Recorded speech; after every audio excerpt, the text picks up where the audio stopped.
Welcome back to my channel. So today I am doing a highly requested video of reviewing the new Anastasia Beverly Hills Subculture palette. This palette right here is pretty much what everyone is talking about. I've been seeing a lot of negative reviews of this palette, also some good ones, but mainly negative. So today I will be showing you a little demo of this eye look I did today using this same palette. I mean, I bought this palette when it came out. I usually don't buy products when they first come out, only because I like to wait to see the reviews and then I decide whether to buy it or not, since it was really pumped up and you know, it was stated that it was exactly like the Modern Renaissance palette. I went ahead and got it. I mean, to me, I love the Modern Renaissance palette. It is definitely different than the Subculture palette. The Subculture palette is mostly with darker shades, colorful shades, shades that are more out there. Like Norvina stated, the Subculture palette is more of a nighttime look.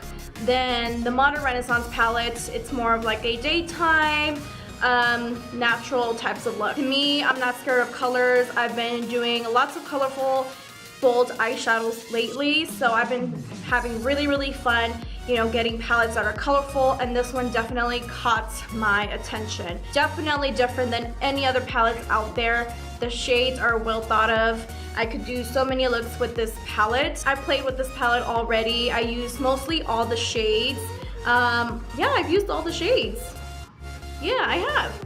Received this palette. It came in great condition. There was no, you know, broken pans or anything like that. You will see in the demo pretty much of how I work with the colors, some little tips and tricks if you have this palette already, just to make it easier to work with. A lot of people have been having trouble with this palette, with the blending, with the major fallout with the eyeshadows. So I get a little tips and tricks.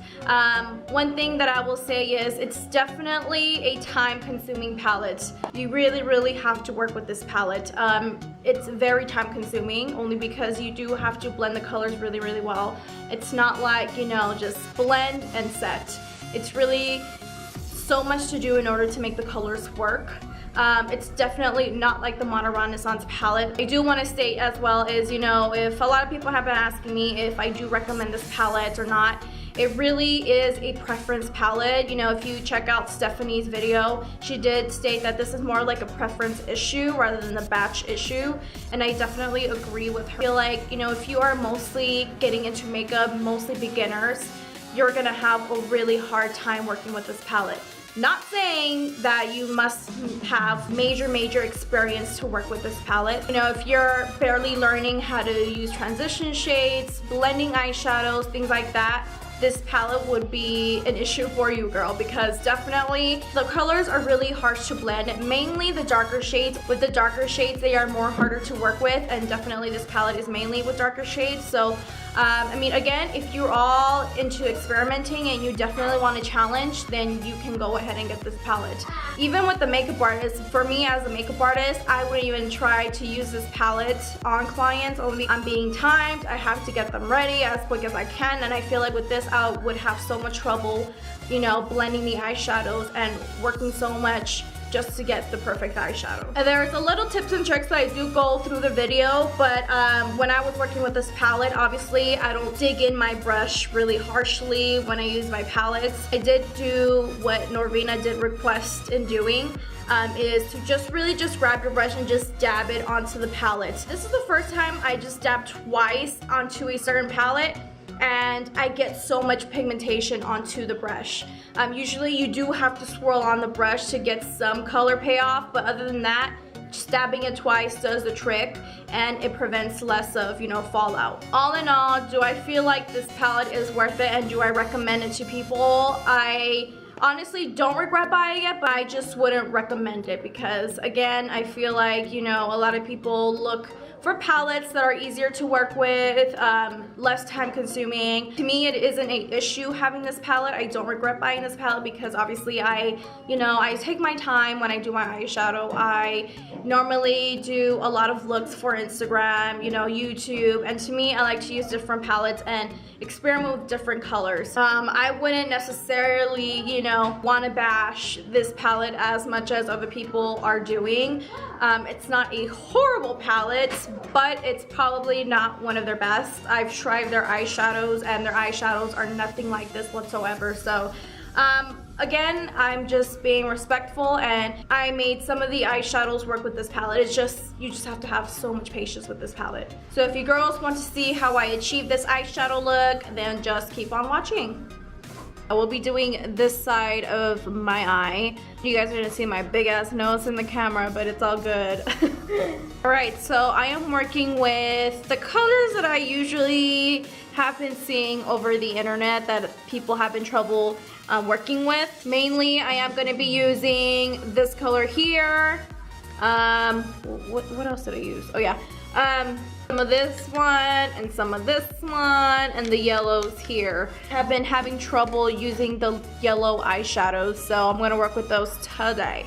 First things first, I am going to prep my eyes with MAC's Painterly Paint Pots. You girls have been seeing me use the Tarte Shape Tape a lot, but the reason why I'm not using the Tarte Shape Tape for this look, it's because usually when I did this eye with the Painterly Paint Pot, the colors were much more easier to blend. They didn't look patchy whatsoever.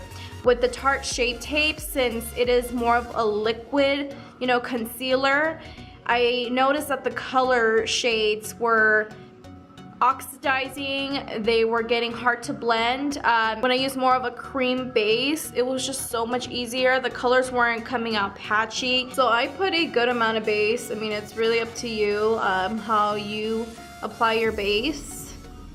I go ham, girl. Okay, so once I blended that base, I am going to set it with a beige eyeshadow just so that the colors won't be so hard to blend. Since this palette sadly doesn't have more of like a beige eyeshadow, this is not a white eyeshadow. This is more like a violet reflector type of eyeshadow. So I am going to use another palette to kind of just set my base a little bit. I am going to be taking Edge, which is this, you know, bright eyeshadow here, and I'm just going to dab it twice. I mean, I just accidentally pressed my brush onto the palette, and it already has a good amount of product, so I'm just gonna add a little bit more. 1, 2. Norvina did state the preference of using the brush onto the palette. She did state of just patting onto the eyeshadow rather than swiping. I do see a whole difference with the fallout problem. I don't get as much fallout as the other people were doing while swirling. So with this palette, I am going to kind of just place the product in first. So I'm just really dabbing it in. I'm not really swiping it, I'm just dabbing this product in. So I'm just dabbing it in. And then once I have it dabbed in, I'm gonna go ahead and just blend in circular motion.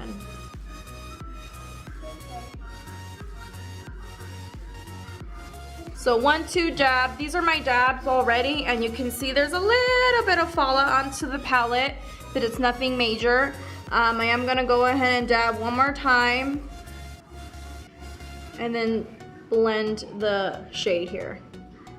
This is going to be my transition shade. I am gonna apply some in the front part of the brow, kind of like on top of it, and then fading it out.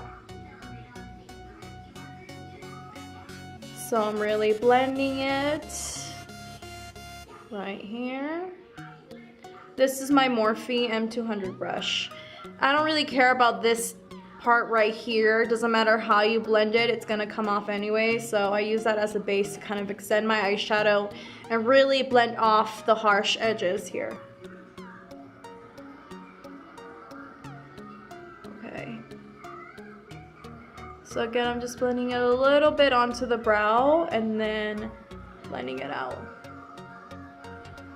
So when I was seeing, you know, other YouTubers using this shade here, they were having trouble with it getting really patchy and all. I don't see the problem with mine when I switched the base, when I switched my eye primer here. So especially concealers, I would go with a cream based primer.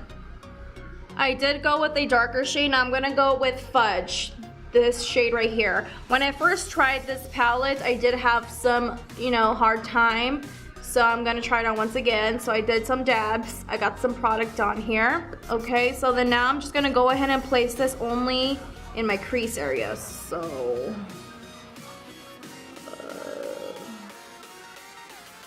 it definitely got really dark.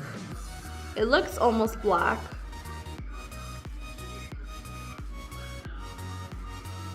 So as you can see, when I got the color Fudge, which is more of a chocolate brown here, but once you place it onto the lid, it turns into a different shade. But again, it's because I use more of a yellow eyeshadow in the beginning.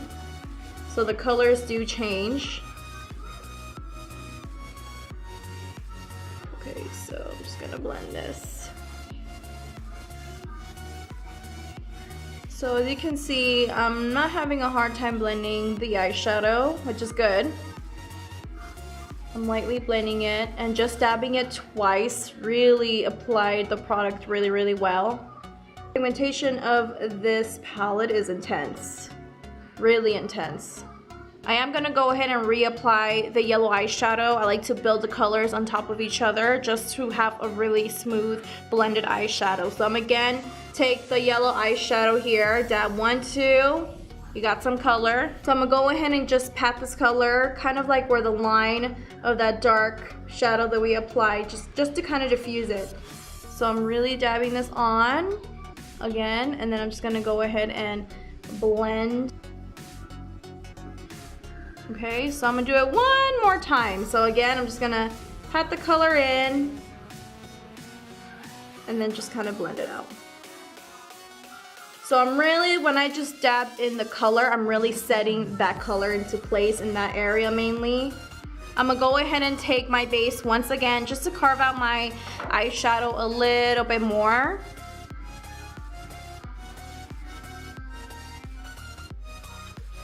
So I'm just gonna go ahead and follow my eyelid shape.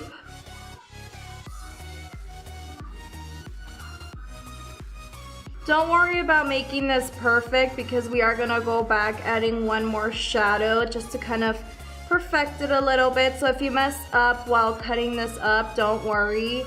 You can still go back and just, you know, fix any issues.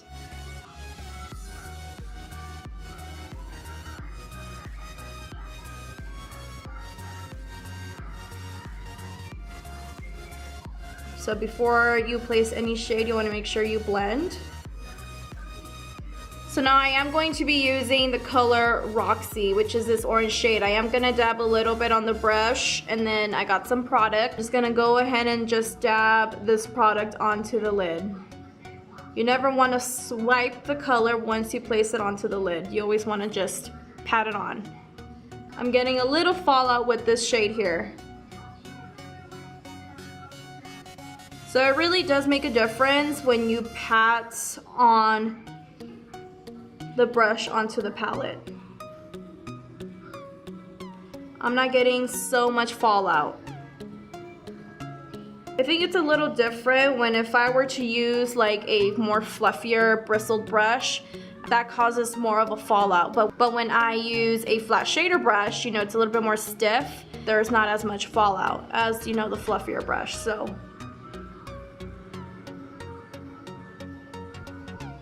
I'm gonna grab a little bit, so dab dab onto the brush. I am gonna create like a little liner type of thing. I'm just gonna smudge it so it doesn't have to be perfect. But I'm just gonna dab all the way here. Super pigmented, girl. I am getting a little bit of fallout. I don't know if you girls will see. Come on, focus. This is the fallout that I'm getting from this shade. So this is getting a little messy, which to me, this is why I prefer starting with my eyes first and then my foundation. I always do that. That's always been my process. So I am grabbing a little bit of that color and just kind of connecting that to the eyeshadow. The only reason why I'm doing this type of eyeshadow because there's a lot of, you know, really packing on the color. So I'm just cleaning this up a bit and I'm gonna continue, you know, working with this eyeshadow here. I am working with it, so I'm kind of just patting it here. I'm just really blending this. So again, I am going to just kind of blend and diffuse the shadow a little bit more.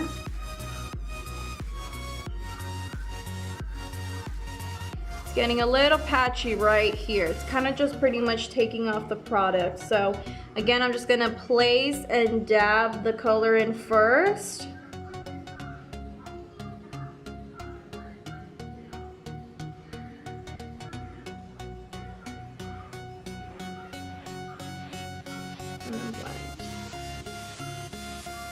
I am gonna grab more of that edge shade, and I'm just gonna go ahead and just kind of blend the harsh line out. So again, I'm just patting that color in and just really blending it into the darker shade.